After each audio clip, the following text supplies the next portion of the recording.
Ya, selamat sore teman-temanku semuanya, dimanapun kalian berada. Semoga teman-teman selalu dalam keadaan yang sehat dan selalu dimudahkan dalam mencari rezeki. Berjumpa kembali bersama channel Modal Nekat Cerpen, channel yang berisikan tentang konten vlog yang disertai dengan konten cerita. Jadi dalam satu buah video, teman-teman bisa menikmati dua hiburan sekaligus. Yang pertama adalah pemandangan alamnya, dan yang kedua adalah isi dari ceritanya. Hari ini hari Rabu ya, tanggal 16 Agustus tahun 2023. Di sini saya masih melanjutkan kisahnya si Nurul yang sudah sampai di episode ke-5. Ya, meskipun untuk ceritanya kurang diminati ya, tapi karena sudah terlanjur sampai di episode ke-5, jadi saya masih mencoba untuk meneruskan. Dan seperti biasa, di sini saya akan memberikan beberapa cuplikan alur ceritanya. Jika teman-teman merasa terganggu dengan adanya suara yang saya berikan, silakan dikecilkan atau dimatikan tombol volumenya.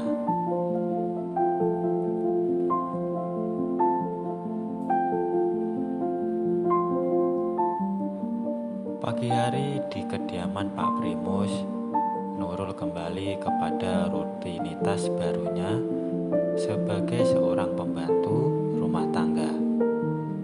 Dia mengerjakan seluruh pekerjaan yang sudah diberitahu oleh Bu Susan dengan sangat cepat dan rapi. Dan kali ini tidak banyak pula pekerjaan yang harus Nurul lakukan selain bersih-bersih rumah dan halaman sekitarnya.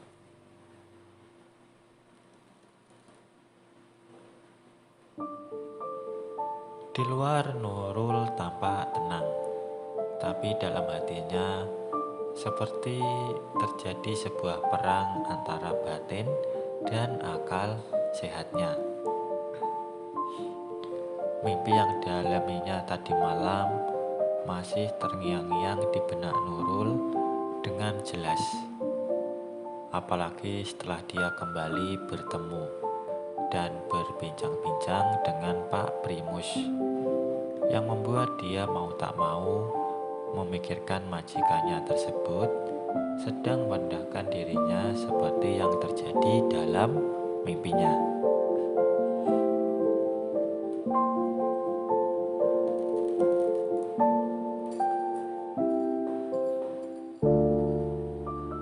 Nurul berusaha sekuat tenaga untuk membuang pikirannya tersebut. Beberapa kali dia terus mengucap dan memohon ampun pada Tuhan atas dosa yang telah dia perbuat. Memang mimpi tersebut adalah pemberian Tuhan.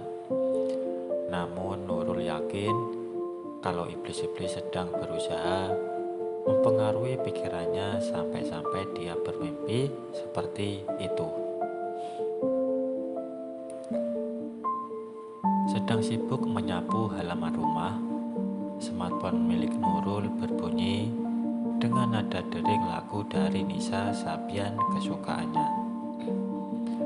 Setelah dicek, ternyata itu adalah panggilan telepon dari Haris, suaminya.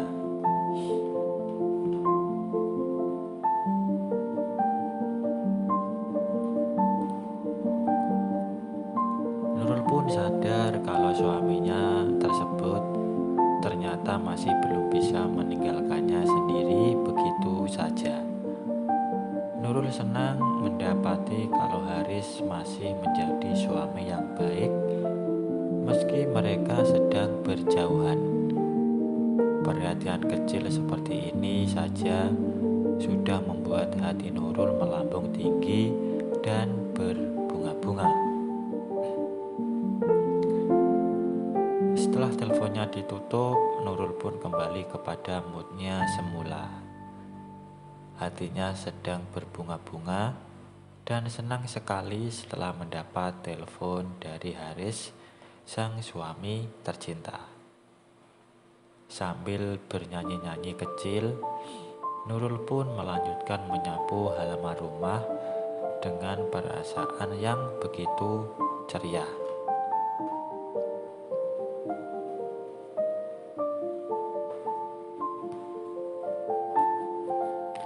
Lalu terdengar suara yang tiba-tiba mengejutkan Nurul.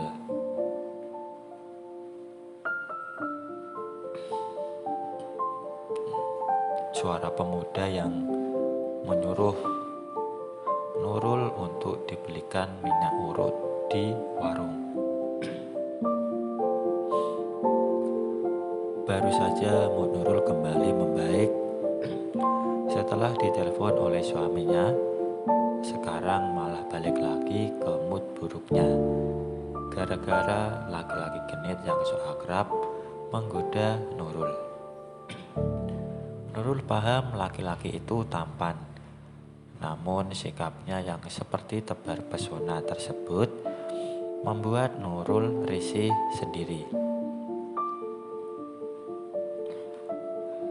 Tanpa membalas perkataan dari laki-laki tersebut, Nurul pun kemudian meletakkan sapu yang digenggamnya di sebelah pohon, lalu berjalan santai pergi keluar rumah meninggalkan laki-laki yang tampak heran dengan sikap Nurul yang sombong dan cuek.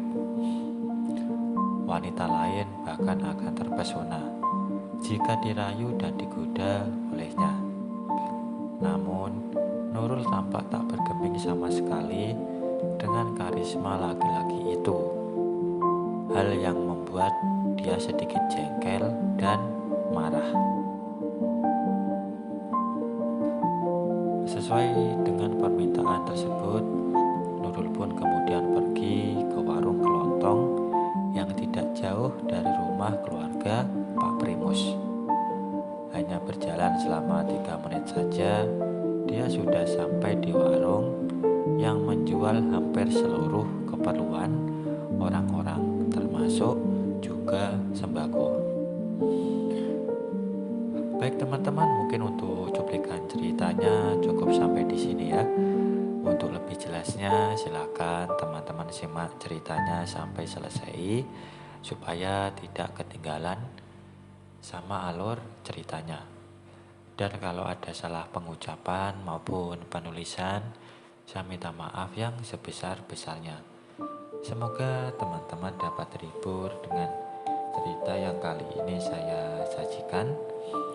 Dan nantikan kelanjutan ceritanya hanya di lain kesempatan.